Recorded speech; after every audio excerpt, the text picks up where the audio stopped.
കുചേലവൃത്തം. ഭഗവാൻ ശ്രീകൃഷ്ണൻ്റെയും അദ്ദേഹത്തിൻ്റെ ദരിദ്രനായ സഹപാഠി കുചേലൻ്റെയും അതായത് സുദാമയുടെയും ആഴമേറിയ സൗഹൃദത്തിൻ്റെ കഥയാണ്. സാന്ദീപനി മഹർഷിയുടെ ആശ്രമത്തിൽ കൃഷ്ണൻ്റെ കൂടെ പഠിച്ചവനായിരുന്നു സുദാമ. പിൻകാലത്ത് അദ്ദേഹം തീർത്തും ദരിദ്രനായി.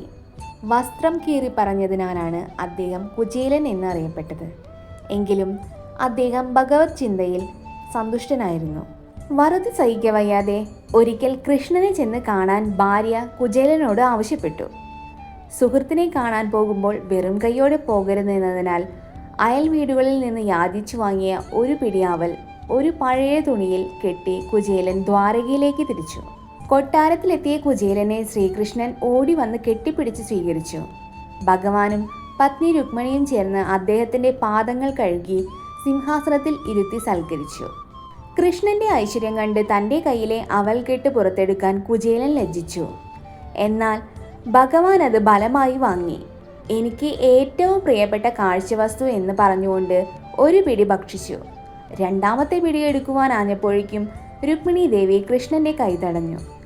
ഒരു പിടി അവൽ കൊണ്ട് തന്നെ കുചേലന് സകല ഐശ്വര്യങ്ങളും ഭഗവാൻ നൽകി കഴിഞ്ഞിരുന്നു. കൃഷ്ണനോട് യാതൊന്നും ചോദിക്കാതെ ഭഗവത് ദർശന പുണ്യത്തോടെ കുചേലൻ നാട്ടിലേക്ക് മടങ്ങി.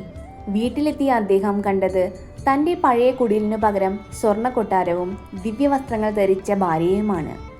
ചോദിക്കാതെ തന്നെ ഭഗവാൻ തൻ്റെ ഭക്തന് സകല സമ്പത്തും നൽകി അനുഗ്രഹിച്ചു. ഈ കഥ ഭഗവാന് ഭക്തരോടുള്ള സ്നേഹത്തെ കാണിക്കുന്നു.